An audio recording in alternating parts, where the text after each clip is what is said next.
Bem, é inadmissível que continuemos a chamar de jornalismo uma empresa que, ao invés de elogiar uma conduta digna e que enche o nosso coração de esperança, como essa do Sérgio Moro, de doar a palestra para o pequeno Cotolengo, né, paranaense, que está bem aqui, ó. Opa, aqui, ó, aqui. Agora sim, imagem invertida é fogo. Tá aqui, ó. Aproveito e peço que vocês também ajudem o pequeno Cotolengo, uma entidade que cuida de múltiplas deficiências. É inadmissível que continuemos a chamar de jornalismo pessoas que fazem isso. A Folha já ultrapassou os limites há muito tempo. Nós já sabemos muito bem que são jornalistas que querem elogiar atividades criminosas,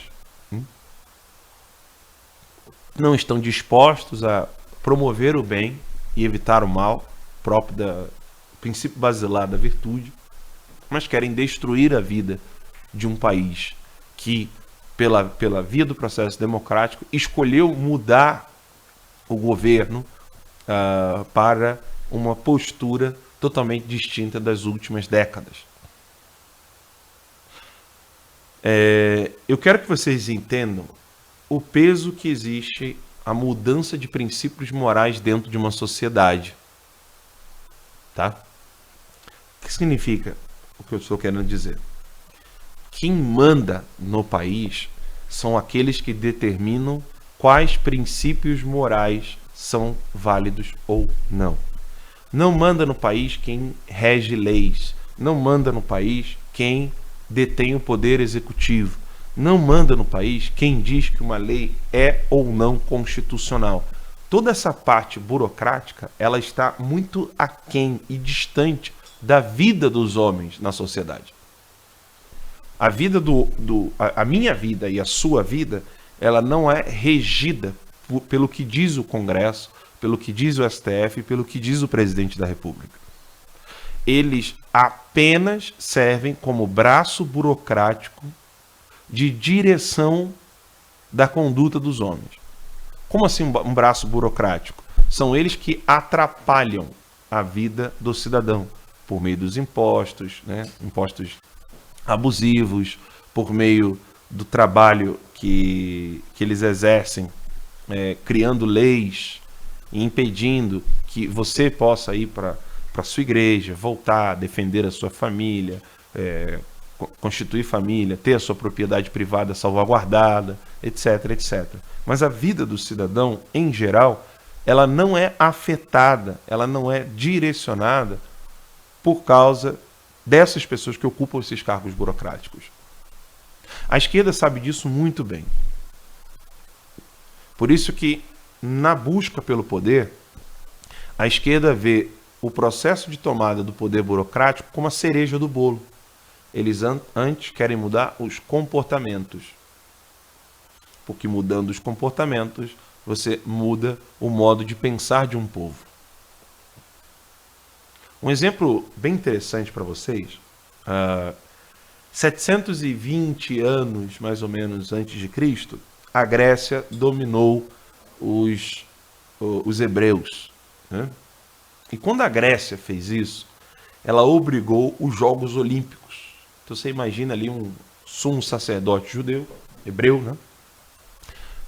Quase nu, todo untado no óleo, para poder fazer os Jogos Olímpicos e adorar os deuses gregos.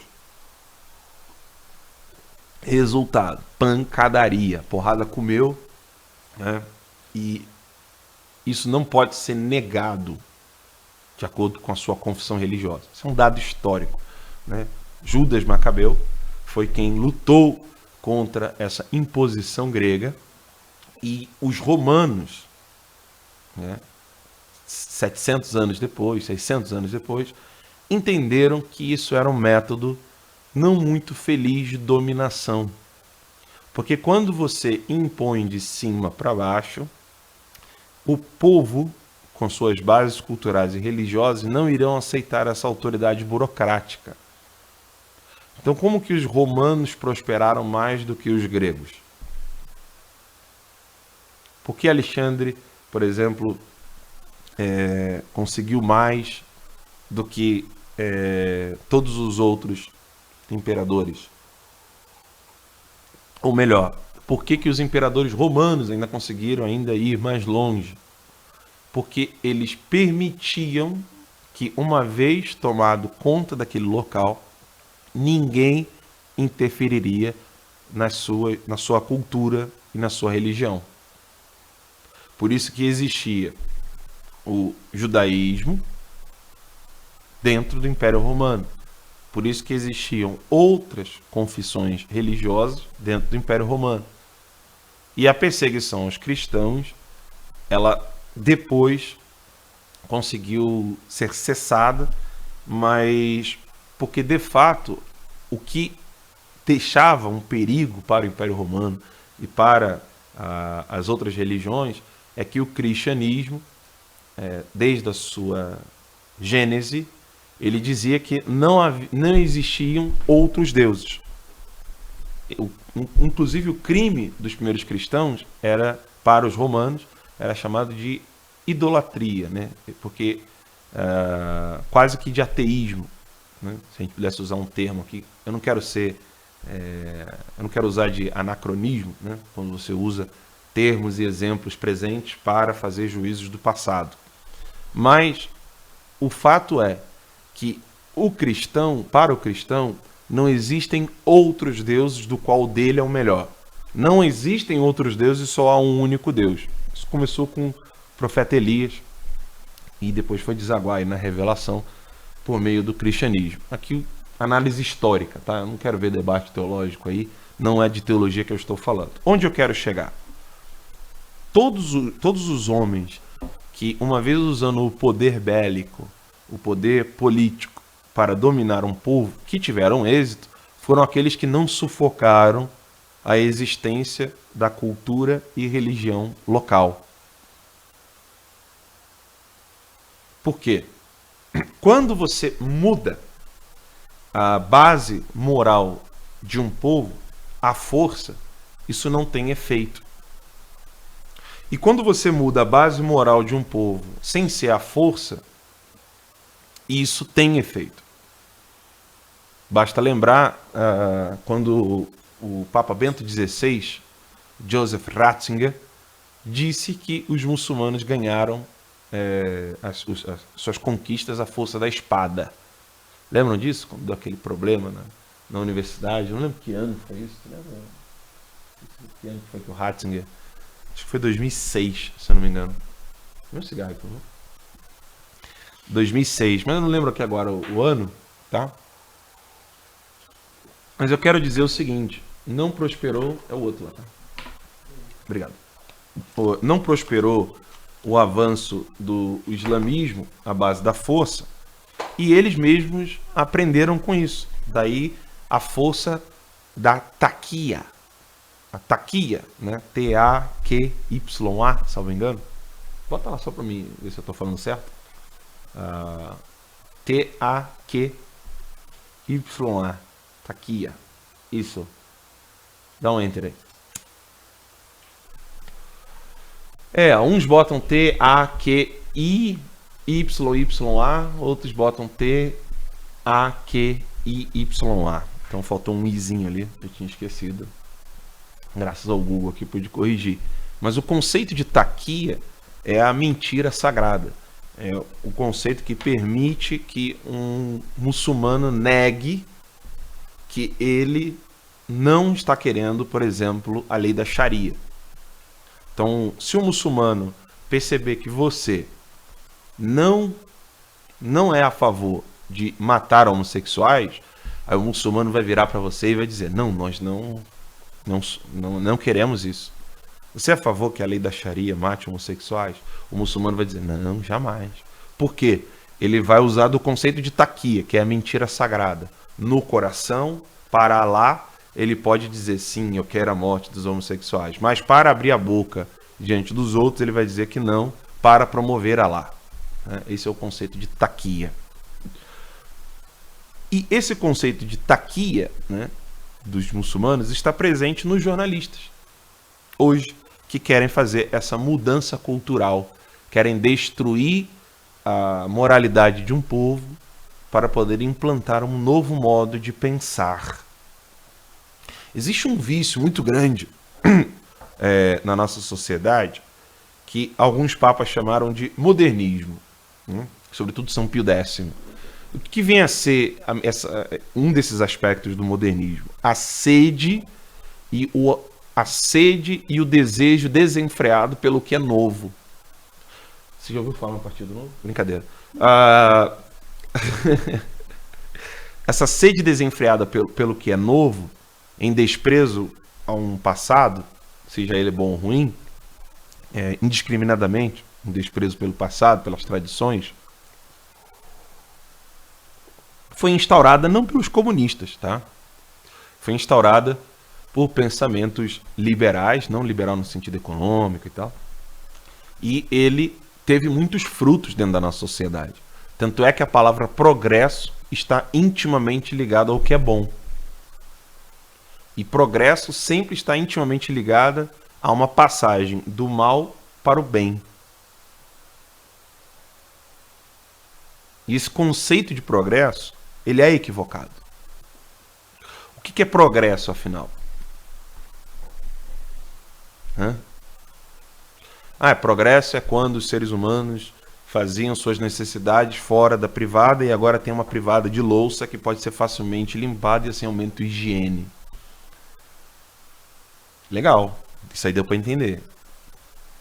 Progresso é quando os seres humanos tinham que usar lenha para se aquecer e hoje podem usar a própria energia elétrica ou outras fontes de energia, como por exemplo um aquecedor elétrico ou um aquecedor a gás ou um aquecedor um aquecedor a óleo ou um aquecedor que seja como o ar-condicionado, tem um outro nome que eu esqueci agora. Isso é progresso. Agora a gente não precisa mais juntar aquele monte de lenha, sujar a casa, a gente pode ter o aquecedor. Isso é progresso. Isso aí deu para entender. Só que usando-se desse princípio de progresso, né, que sai do mal e vai para o bem, hoje legitima-se quase tudo. Então, a família constituída por homem, mulher e filhos, agora progrediu. Aquilo lá era muito retrógrado. Agora, família pode ser homem, mulher, cachorro. Homem, cachorro. Homem, periquito. Homem sem ninguém, mais cachorro. Homem sem ninguém, periquito. Enfim, agora tudo pode ser família. Quando um revolucionário ele usa os termos para descrever algo, ele não quer narrar para você o que há na realidade. O que ele busca é fazer mudar a sua concepção na realidade.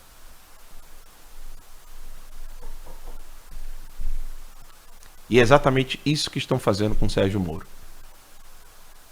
Desculpa fazer esse parêntese enorme aí, tá? Mas é inadmissível que a imprensa, ao ver um homem usar a sua palestra, que ele pode receber dinheiro por ela, esconde que ele deu esse dinheiro para uma entidade carente, seja tratado como alguém que escondeu informações. Como se isso fosse algo tão absurdo, tão inadmissível que merecesse uma matéria. Só que, óbvio, eles mudam a semântica, mudam os termos, e se ninguém bater nesses agentes, que não são jornalistas, são agentes de um novo mundo, um mundo melhor, que vai progredir, ou que já progrediu, né? É inadmissível o que estão fazendo com o Sérgio Moro. E é uma pena que a postura do Sérgio Moro é uma postura de quem errou. É uma pena. Uma pena mesmo. O ministro não poderia ter essa atitude de foi um lapso, desculpa, gente, eu escondi porque eu não queria uma autopromoção. Sabe, você se coloca numa postura de réu. O ministro Sérgio Moro não pode ter uma postura de réu. Ele é o juiz, ele não tem que dar explicações. Ele tem que tuitar só acusando a Folha. A Folha está no papel de juiz, não apenas de juiz, mas também de acusador. E o Sérgio Moro sentou na cadeira de réu, dando explicações. Nunca faça isso com um comunista. Nunca dê explicações para um comunista sobre as acusações que ele afirma contra você. Nunca. Se ele perguntar por que você escondeu, você tem que voltar acusando.